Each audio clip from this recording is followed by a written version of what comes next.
গায়ে কম হলেও 100 বা 104 ডিগ্রি জ্বর, পুরো শরীর তাপে পুড়ে যাচ্ছে। তার হাতের মুঠোয় রাখা জঙ্কুকের হাতটাও তাপে ঝলসে যাওয়ার উপক্রম। জঙ্কুক নিজের অন্য হাত দিয়ে তার নরম গরম হাতটা ছাড়িয়ে নিল, খাটের উপর আলগোছে রেখে দিল। তে তো প্রশ্ন করেই যাচ্ছে অনেকগুলো, কিন্তু উত্তরের আশাই রইল না। প্রশ্নগুলো করেই তলিয়ে গেল ঘুমে। শরীরের ব্যথা জ্বর নিয়ে আর জেগে থাকতে পারল না, সায় দিল না শরীর। ক্লান্তিতে তলিয়ে গেল ঘুমের রাজ্যে। জঙ্কুক আনমনেতে নিষ্পাপ মুখটার দিকে চেয়ে রইল কিয়ৎক্ষণ। নজর এড়ালো না চোখের কোণ দিয়ে গড়িয়ে পড়া নোনা জলটুকু। জলধারা দুপাশ দিয়ে গড়িয়ে কান অবধি এসে ঠেকছে। জঙ্কুক একবার হাত বাড়ালো পানিটুকু মুছে ফেলার জন্য, পরক্ষণেই হাত গুটিয়ে নিল। মন যাচ্ছে ওটাকে একটু ছুঁয়ে দিতে, ওই পানির রাশিটুকু হাত দিয়ে মুছে দিতে, কিন্তু মস্তিষ্ক সায় দিল না। সেটাই শুধু বাজতে থাকে ঘৃণার বাজনা, সহ্য করতে না পারার সুর। এখন তো সহ্য হয় না এই মেয়েটাকে, তাহলে তার চোখের পানি কেন মুছে দেবে সে? কেন তার অসুস্থতায় খেয়াল রাখবে? কোনো প্রয়োজন নেই এসব অজাইরা কাজ করবার। যে ভালোবাসে তাকে তো কষ্ট পেতেই হয়। জঙ্কুক তো তাকে বলেনি যে আই আমাকে ভালোবাস। সে কেন জেনে শুনে স্রোতে ভাসা নদীতে পা ফেলেছে? নদী তো তাকে টেনে নিয়েই যাবে, স্রোতে ভাসিয়ে নিয়ে যাবে বহু দূর, যেখান থেকে ফেরবার পথ নেই। হয় ভেসে যাও, নয়তো ডুবে মরো। এসব ভেবে ভেবে হাতটা গুটিয়ে নিল, আরো একটু চলে যেতে চাইলো এখান থেকে, কিন্তু চোখ দুটো আটকে রয় সেই অশ্রু ধারায়। কেমন চিকচিক করছে বেয়ে পড়া পানির জায়গাটা। আস্তে ধীরে নিজে থেকে হাত চলে গেল সেখানে, খুব সযত্নে বুড়ো আঙুলটা ছুঁয়ে মুছে দিল চোখের কোণায়। অন্য পাশে চোখটাও বুড়ো আঙুল দিয়ে মুছিয়ে দিল। মুখে হাত দিয়ে বুঝতে পারলো ঠিক কতটা গরম তার শরীর। চিকন গোলাপি ঠোঁট জোড়াও সমান তালে কাঁপছে। একটা ব্ল্যাঙ্কেট তার গায়ের উপর আগে থেকেই ছিল, কাপড় থেকে আরো একটা এনে সেটাও দিল তার গায়ের উপর, যাতে শীত কম লাগে। গায়ে ব্ল্যাঙ্কেট জড়িয়ে জঙ্কুক চলে গেল সোফায় ঘুমানোর জন্য। এর থেকে বেশি এখন আর সে কিছুই করতে পারবে না। মনে মনে বলল, শুধু মায়ের জন্যই তোকে টলারেট করছি। একদিন তোকে আমার জীবন থেকে বের করে দেব, মুছে ফেলবো তোর নাম, চিরজীবনের জন্য মুছে ফেলবো। সকালে শীতল শীতল পরিবেশ, বেশ ঠান্ডা ঠান্ডা আবহাওয়া। আজ হয়তো বৃষ্টি হবে। খুব একটা সময় হয়নি সকাল হয়েছে, ভোর সকাল বলা যায়। এই ভোরে এদের ঘুম ভেঙে গেল। চোখ খুলে প্রথমেই এদিক ওদিক তাকালো, বুঝতে পারলো এটা জঙ্কুকের রুম। দেওয়ালে ঘড়িটাই দেখতে পেল সবে 5:30 বাজে। তে শোয়া থেকে উঠে বসতে চাইলো, কিন্তু মাথাটা এত ভার লাগছে ঠিকঠাক বসতে পারলো না, কষ্ট হচ্ছে। কপালে হাত রাখলে বুঝলো মাথায় ব্যান্ডেজ। মনে পড়ে গেল কালকের ঘটনা। কিছুক্ষণ চোখ বুজে বসে রইল, মাথাটা প্রচন্ড ভার, হালকা ব্যথা অনুভব করছে। চোখ দুটো সামনে তাকাতেই দেখতে পেল জঙ্কুক সোফায় শুয়ে আছে, গায়ে কাঁথা পরে আছে নিচে, হয়তো শীত করছে, একদম কাঁচু মাচু হয়ে শুয়ে আছে। তে উঠলে ওর গায়ে কাঁথা দিয়ে আসতে, কিন্তু শরীর সায় দিল না। মাথাটা ভারের জন্য হাঁটতে কষ্ট হচ্ছে, আবার পায়েও ব্যথা, পায়ের আঙুলগুলোও ব্যথা। এরকম ব্যথা নিয়ে নিজে এক প্রকার জোর খাটিয়ে উঠে দাঁড়ালো, জঙ্কুকের কাছে যাই। কাঁথাটা উঠিয়ে জড়িয়ে দিল তার গায়ে। জঙ্কুকের চুলগুলো একটু বড় বড় থাকায় পড়ে আছে সমস্ত কপাল জুড়ে। মন চাইলো চুলগুলোকে একবার হাত দিয়ে গুছিয়ে দিতে, হাতটাও এগোলো, কিন্তু পরক্ষণেই গুটিয়ে নিল। দরকার কি যত্ন করার? যে যত্ন ভালোবাসা মর্ম বোঝে না, তাকে যত্ন করে লাভ কি? অযত্নে থাকতে থাকতে একদিন বুঝবে যত্নে থাকার মর্ম। তে ঘুরে পা বাড়ালো চলে যাওয়ার জন্য, এমন সময় দরজায় টোকা পড়লো। জিসো জঙ্কুককে ডেকে ডেকে বলছে, জঙ্কুক বাবা উঠেছিস? দরজা খোল, কে উঠেছে কি? বড় আম্মুর কথা শুনে তে চোখ বড় বড় হয়ে গেল। জঙ্কুক তো সোফায় ঘুমিয়ে, বড় আম্মু এসে দেখলে কি ভাববে যে বিয়ের এতদিন পরেও তারা আলাদা ঘুমায়। তে ঘুরে ডাকলো জঙ্কুককে, কণ্ঠ সম্ভবত ধীর। জঙ্কুক, জঙ্কুক ভাই, শুনছেন? উঠুন। তের হাতে ঝাঁকুনি আর ডাকে চোখ মেলে তাকালো জঙ্কুক। চোখের সামনে তের মুখটা দেখে লাফিয়ে ওঠে, এত কাছে তাকে দেখেই রেগে যায়। তুই এখানে কেন? তুই না অসুস্থ? তারপরেও আমার কাছে কেন? সবসময় খালি কাছে আসার বাহানা। তে সোজা হয়ে দাঁড়ালো, রাগে ক্ষোভে হাত দুটো মুঠো করে নিল, তাতে দাঁত চাপলো কথাগুলো হজম করার জন্য। সাত সকালে এমন বিষাদময় কথা তার হজম হলো না। কিছু বলবে তার আগেই আবার ডাক পড়লো বাইরে থেকে। জঙ্কুক যেতে চাইলো দরজা খোলার জন্য, কিন্তু তে আটকে দিল। এই জন্যই ডাকছিলাম, আপনার কাছে আসার জন্য বাহানা প্রয়োজন নেই আমার। বিয়ের পরে একবারও দেখেছেন আপনার কাছে বাহানা করে এসেছি বা আপনার পাশে গিয়ে ঢলাঢলি করেছি? সবসময় নেগেটিভ মাইন্ড নিয়ে কথা বলবেন না। আপনার কি মনে হয় আমি এতটাই নির্লজ্জ? ইনআফ। এত কিছু পড়ো জঙ্গকার থেকে কিছু বলল না। বাইরে মা দাঁড়িয়ে আছে, এখন আর কোনো রকম ঝামেলা করতে চায় না সে। তাই দুবার বড় নিঃশ্বাস নিয়ে গেল দরজা খুলতে। দরজার ওপাশে কাউকে পেল না। যে সে হয়তো তাকে সাড়া না পেয়ে চলে গেছে এতক্ষণে। জঙ্কুক দরজাটা আটকালো না, খোলা রেখে ঢুকলো ঘরে। তার শরীর অসুস্থ তাই কিছু বলল না, বেরিয়ে গেল রুম থেকে। মিউজিক রুমে বসে এবার শান্তির খোঁজ করবে এখন। বেলা একটু গড়িয়েছে, সময় এখন ঘড়ির কাঁটায় প্রায় 8টা। ড্রয়িং রুমে সকলে বসে আছে। আয়ু জিহব আজকে চলে যাবে। দুজনেই চাকরিজীবী। তার বাবা একজন সরকারি কর্মকর্তা এবং মা একজন স্কুলের টিচার। সময় হয়ে এসছে চলে যাওয়ার, একটু পরেই বেরিয়ে যাবে তারা। সবাই কথাবার্তা এক ফাঁকেতে বলে ওঠে, আম্মু আমি বাসায় যাব, আমাকে বাসায় নিয়ে চলো। উপস্থিত সকলে চোখ গিয়ে পড়ল তের উপর। কেন রে, এই সময় তোকে বাড়ি নিয়ে যাবো কিভাবে? বাড়িতে তো কেউ থাকবে না, আমি তোর বাবা কেউ তো থাকবে না, সারাদিন তো বাইরে থাকি আমরা। এখানে আপা আছে, জঙ্কুক আছে, সবাই তোর খেয়াল রাখবে। আর কয়েকটা দিন থাক, একটু সুস্থ হলে নিয়ে যাব, কেমন? তুই শুনতে চাইলো না কথা, মাথায় নিচু করে মন খারাপ করে বলে, আব্বু আমি বাসায় যাব। জিহব মেয়েকে প্রশ্রয় দিলেন। আয়ু, ও যখন যেতে চাইছে নিয়েই যায়। কিন্তু আমাকে একটা কথা বল, তোর এখানে থাকতে খারাপ লাগছে? জঙ্কুক কি তোর সাথে খারাপ ব্যবহার করে?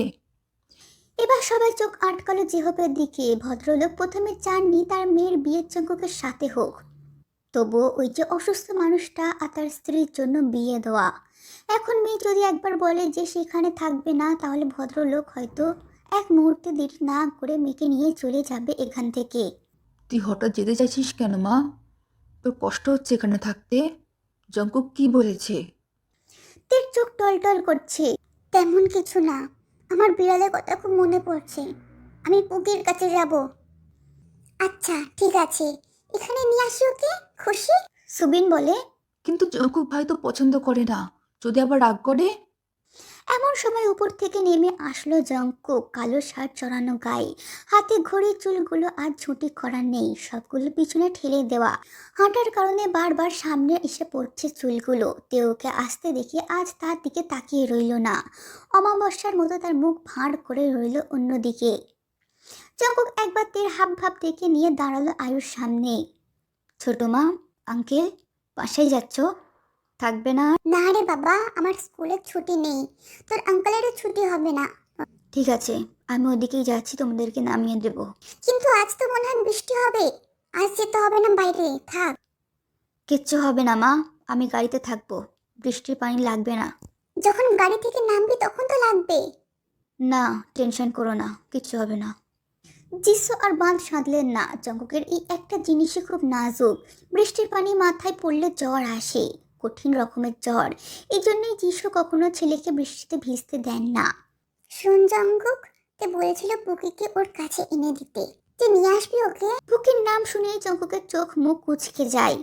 না, বলেছিলাম তো আমাকে নিয়ে চলো, আমার পুকিকে লাগবে, ওর কাছে দুদিন থেকে চলে আসবো। তে খানিক রাগ দেখিয়ে মায়ের উদ্দেশ্যে বলল, তোকে যেতে হবে না, জঙ্কুক না আনুক সুবিন নিয়ে আসবে, আর পুকি এখানেই থাকবে, কোথাও যেতে হবে না।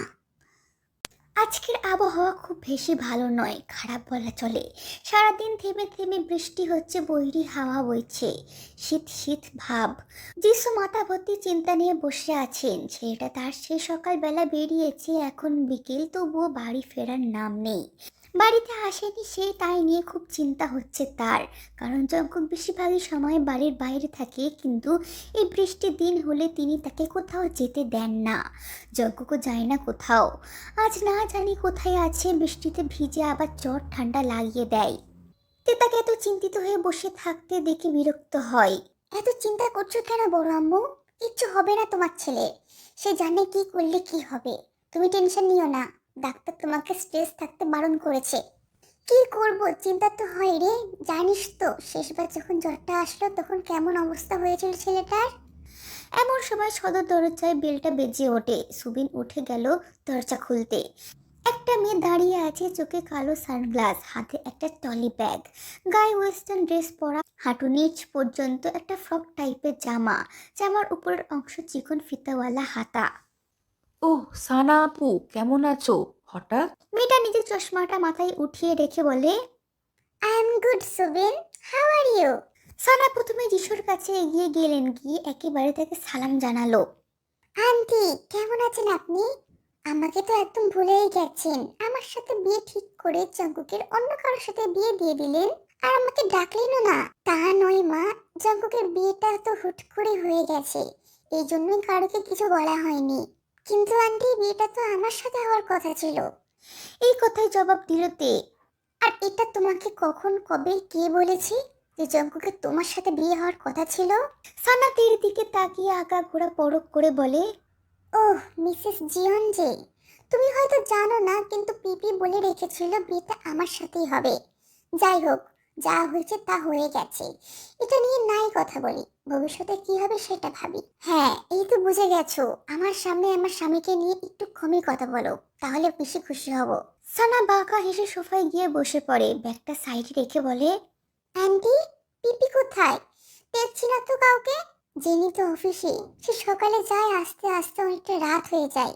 কিন্তু তুমি এই সময় এলে? তুমি তো ইটালিতে ছিলে তাই না? কবে এলে? হঠাৎ না জেনে চলে এলে যে? আন্টি, আমি কি এবারের মেয়ে নই? আসতে পারি না আমি এখানে? আমি কি তোমাদের পর? তুমি তো আমাদের মেয়েরই মতো, তুমি যখন পারো আসতে পারো এখানে, কোনো সমস্যা নেই। হঠাৎ চলে এলে সেই জন্য জিজ্ঞেস করছি। আমি জানি আন্টি, আপনারা আমাকে মেয়ের মতো ভাবেন, বাট এখানে কিছু লোক আছে যারা আমাকে হিংসা করে, বুঝেছেন তো? সুবিন হেসে কুটোকুটি খাচ্ছে। It's aunty, not anti. ছানা আপু। ইটস কল্ড সানা, নট ছানা। আচ্ছা তুমি বসো, আমি কিছু খাবারের ব্যবস্থা করি। আফটার অল বাড়ির বউ আমি, গেস্টকে তো খালি মুখে বসিয়ে রাখা যায় না। ইটস ওকে, তোমাকে কষ্ট করতে হবে না। আমি এমনিতেই এখন কিছু খাবো না, অনেক দূর থেকে জার্নি করে এসেছি, একটু রেস্ট করবো এখন। তাছাড়া কয়েকদিন তো থাকবোই, তখন তোমার হাতে রান্না তো খাবোই, নো টেনশন। আচ্ছা, আমি আগে একটু ফ্রেশ হয়ে আসি, আমার রুমটা ফাঁকা আছে তো? তখনই সদর দরজা দিয়ে ঢুকলো জঙ্কুক, চুলগুলো হালকা ভেজা, গায়ে শার্টে বৃষ্টির ফোঁটা দেখা যাচ্ছে। যিশু বিচলিত হলেন। এ কি জঙ্কুক, বৃষ্টিতে ভিজে গেছিস দেখছি। তোকে কতবার বললাম আজ না বের হতে, তবু বের হলি। এখন অসুস্থ হলে কি হবে বলতো? জঙ্কুক মায়ের কাছে দাঁড়িয়ে বলল, চিন্তা করো না, ভিজিনি আমি, এইটুকুতে কিছুই হবে না। সানা জঙ্কুককে দেখে সুন্দর করে বসে সুন্দর মিহি গলায় বলে, কেমন আছো জঙ্কুক? জঙ্কুক শুধু বলে, ঠিক আছে। সানাকে আর উল্টো প্রশ্ন করলো না দেখে সে নিজেই বলে, আমাকে জিজ্ঞেস করবে না আমি কেমন আছি? ভালোই আছো, তাই তো এখানে। ওয়াও, তুমি তো দেখছি আমাকে অনেক ভালো করেই জানো। জঙ্কুক উপরে যেতে পা বাড়লে তে বলে ওঠে, আমার পুকি কোথায়? জঙ্কুক থেমে যায়, অন্যদিকে দাঁড়িয়ে বলে, গাড়িতে। গাড়িতে কেন রেখে এলেন ওকে? নিয়ে আসতে পারতেন। ওটাকে আমার গাড়িতে জায়গা দিয়েছি, এটাই অনেক, পারলে নিজে গিয়ে নিয়ে আয়। আর একটা কথা ব্যয় করলো না, সে চলে গেল উপরে। সানা উঠে গেল বসা থেকে, ফ্রেশ হওয়ার বাহানা নিয়ে নিজেও চলে গেল উপরের দিকে। তে গেল পুকিকে আনতে। চুম্বক উপরে এসে প্রথমে নিজের শার্টটা খুলে ফেলে, বৃষ্টিতে ভিজে গেছে সামান্য। শার্ট খোলায় বেরিয়ে আসলো নিখুঁত ভাস্কর্যের মতো শরীর, প্রশস্ত কাঁধ, সুগঠিত বুকের পেশি, মজবুত বাইসেপস, সিক্স প্যাক অ্যাপ নিয়ে তরতাজা তাগড়া যুবক। এরকম পেটানো বডি দেখলেই মেয়েরা ফিদা হয়ে যায়। এই যে সানা দরজার সামনে দাঁড়িয়ে পূর্ণ দৃষ্টিতে দেখে যাচ্ছে জঙ্কুককে, কেউ দরজায় দাঁড়িয়ে তার দিকে দেখছে, সেটা একটু হলেও বুঝতে পারলো জঙ্কুক। ভুরু কুচকে পিছনে ঘুরতেই দেখলো সানা দাঁড়িয়ে, ওকে দেখেই কটমটিয়ে উঠলো সে। এখানে কি করছো তুমি? পারমিশন না নিয়ে আমার রুমে এসেছো কেন? সানার মধ্যে বিচলিত ভাব দেখা গেল না, সে বিন্দাস হয়ে রুমে ঢুকতে ঢুকতে বলে, জঙ্কুক, তোমার রুমে ঢুকতে বুঝি পারমিশন লাগবে আমার?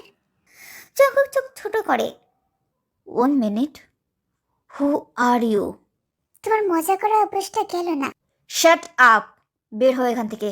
সারা না গিয়ে উল্টে এগিয়ে এলো। দিস দিস অ্যাটিটিউড, উফ, জাস্ট লাভ ইওর অ্যাটিটিউড। জঙ্কুকের চোল শক্ত হয়, এখন এক দফা অপমান করে ছাড়বে এই মেয়েটাকে। তখনই রুমে ঢুকলো তে, সানার দিকে তাকিয়ে চোখ কুচকে বলে, সানা, তুমি আমাদের ঘরে কি করছো? তোমার তো গেস্ট রুমে থাকার কথা তাই না? তাহলে এখানে কি করছো তুমি? জঙ্কুক জামা চেঞ্জ করছো, তুমি কি দেখতে পাচ্ছ না? যাও নিজের রুমে যাও। যাচ্ছিলাম তো রুমেই, কিন্তু তোমার হাজবেন্ড আমাকে আটকে দিল। তো জাদুতে? আমার হাজবেন্ড জাদু জানে না, কিন্তু কিছু মানুষ আছে যারা নিজেকে মৌমাছি ভাবে, আর আমার হাজবেন্ডকে মধু। সুযোগ পেলেই উড়ে উড়ে চলে আসে। তুমি এখন যেতে পারো এখান থেকে, দরজাটা ওইদিকে। সান্না কিছু না বলে চুল উড়িয়ে হন হন করে বেরিয়ে গেল সেখান থেকে। তে গিয়ে একটা টাওয়াল বের করে দিল জঙ্কুকের হাতে। নিন, মাথা মুছে নিন, এতক্ষণে হয়তো শুকিয়ে গেছে। জঙ্কুক তোয়ালেটা নিয়ে মাথা মুছতে মুছতে বলে, তোকে আমার খেয়াল রাখতে হবে না, আমি আমারটা দেখে নেব। আমি খেয়াল রাখছিও না।